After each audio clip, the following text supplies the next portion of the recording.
ओम श्री गणेशाय नमः। श्री शिव महापुराण रुद्र संहिता युद्धखंड 27वां अध्याय। इस अध्याय में हम जानेंगे शंखचूर्ण की उत्पत्ति की कथा।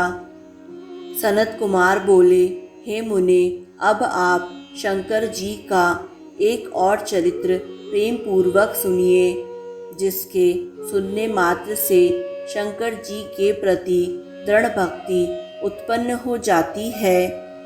एक शंखचूर्ण नामक दानव था, जो महावीर और देवताओं के लिए कंटक था। शिव जी ने त्रिशूल से जिस प्रकार युद्ध भूमि में उसका वध किया, हे व्यास जी, उस पवित्र पापनाशक तथा दिव्य चरित्र को आप अत्यंत प्रेम पूर्वक सुनिए। मैं आपके स्नेह से उसको कह रहा हूँ। पूर्व समय में ब्रह्मा जी के मरीचि नामक पुत्र हुए। उन मरीचि के पुत्र जो कश्यप मुनि हुए, वे बड़े धर्मशील, सृष्टिकर्ता, विद्यावान तथा प्रजापति थे। दक्ष ने उन्हें प्रेम पूर्वक अपनी 13 कन्याएं प्रदान की। उनकी बहुत सी संतानें हुई, जिन्हें विस्तार से यहाँ कहना संभव नहीं है। उनसे ही संपूर्ण देवता तथा चराचर जगत उत्पन्न हुआ। तीनों लोकों में उनको विस्तार से कहने में कौन समर्थ है। अब प्रस्तुत वृत्तांत को सुनिए, जो शिवलीला से युक्त तथा भक्ति को बढ़ाने वाला है। मैं उसको कह रहा हूँ, सुनिए। कश्यप की उन स्त्रियों में एक दनु नाम वाली थी, जो सुंदरी, महारूपवती, साध्वी एवं पति के सौभाग्य से संपन्न थी। उस दनु के अनेक बलवान पुत्र थे। हे मुने, विस्तार के भय से मैं उनके नामों को यहाँ नहीं बता रहा हूँ।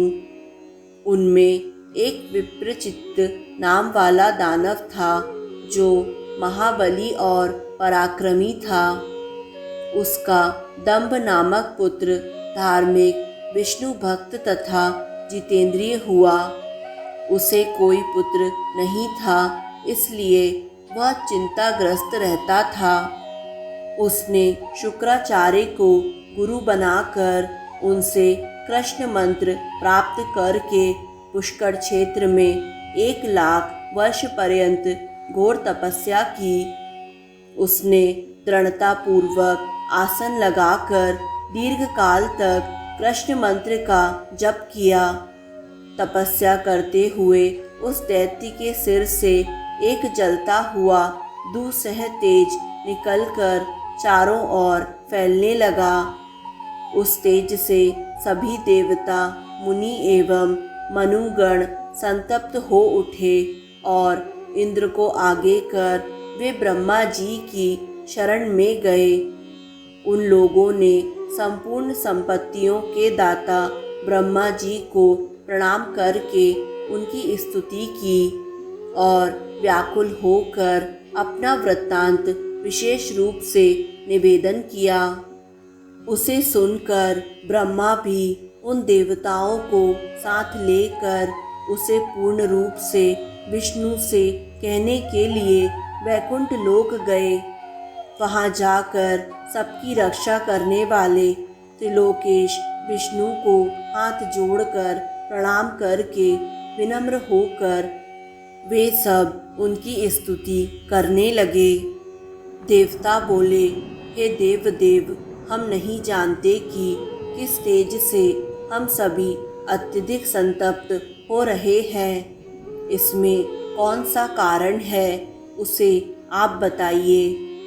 हे दीन बंधु, आप संतप्त चित्त अपने सेवकों की रक्षा करने वाले हैं। हे रमानाथ, आप सबको शरण देने वाले हैं। हम शरणागतों की रक्षा कीजिए। सनत कुमार बोले, ब्रह्मा आदि देवताओं की यह बात सुनकर शरणागत वत्सल भगवान विष्णु जी हंसते हुए प्रेम पूर्वक कहने लगे। विष्णु जी बोले, हे देवताओं, आप लोग निश्चिंत तथा शांत रहिए और भयभीत ना होइए। प्रलय काल अभी उपस्थित नहीं हुआ है और ना तो कोई उपद्रव ही होने वाला है।